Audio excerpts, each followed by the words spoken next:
timeline tracks back-to-back World Cup champions, revealing a 60-year gap that highlights just how rare a repeat victory is.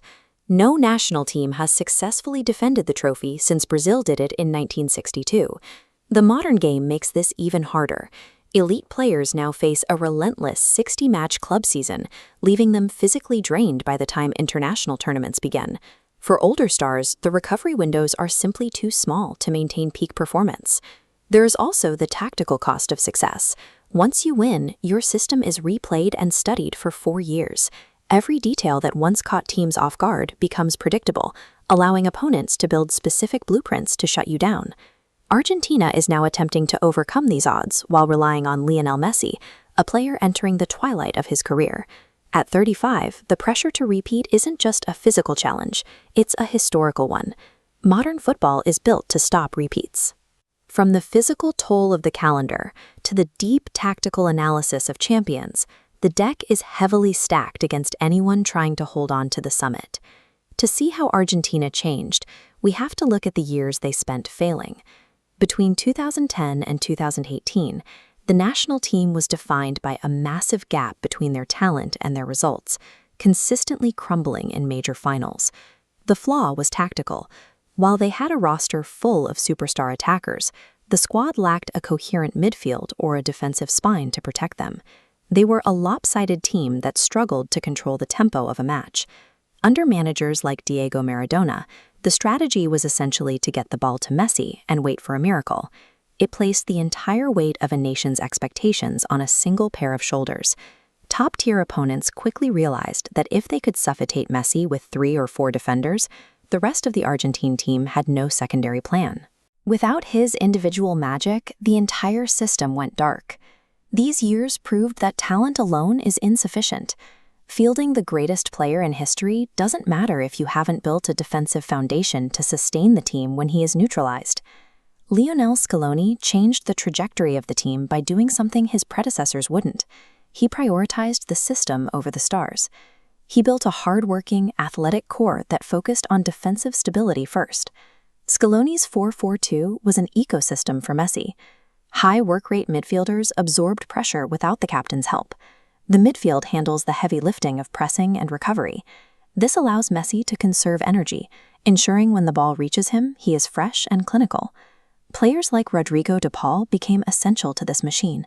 More than just a midfielder, he acts as a physical shield, winning duels and covering the ground that Messi no longer can. Scaloni successfully decoupled the team's survival from Messi's solo efforts. He transformed Argentina from a collection of individuals into a unified unit designed to protect its most valuable asset. The first real proof of this system arrived at the 2021 Copa América final. Playing Brazil in the Maracanã is arguably the toughest assignment in international football, and it served as the ultimate stress test. Argentina secured a 1-0 win not through a Messi masterclass, but through defensive grit. When their captain had a quiet night, his teammates stepped up, proving the system could carry him to a trophy for the first time. Scaloni showed that same adaptability during the 2022 World Cup. After a loss to Saudi Arabia, he immediately reworked the midfield, bringing in Enzo Fernández to provide the control and creativity the team was missing. That defensive spine was anchored by Emiliano Martínez. His fearlessness in high-pressure shootouts gave the squad a psychological edge that they had lacked for decades. The 2022 World Cup win wasn't a one-man show, it was a managerial masterpiece. It proved that a highly adaptable squad could overcome the heaviest pressure in the sport through collective execution. The most surprising result of Scaloni's work is that he created a team that no longer requires Messi to function. The system has become so robust that it can now sustain itself without its centerpiece. We saw this clearly in the 2024 Copa América final. When Messi was forced off with a severe ankle injury, the team's structure didn't break. They maintained their discipline and eventually found the winner through Lautaro Martinez. Without Messi, the team's defensive intensity actually increases.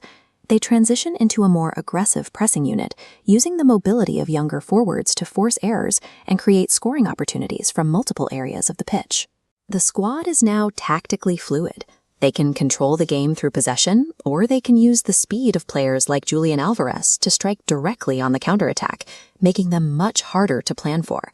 The pass to Messi era is over. Argentina has evolved into a multi-threat powerhouse, where the burden of winning is shared across every position on the field.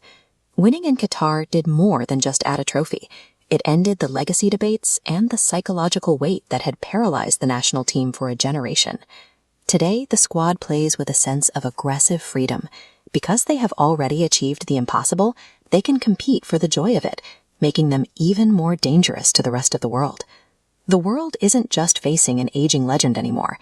They are up against a tactical framework built for endurance, one that finally has the structural depth to end the 60-year stalemate of back-to-back champions.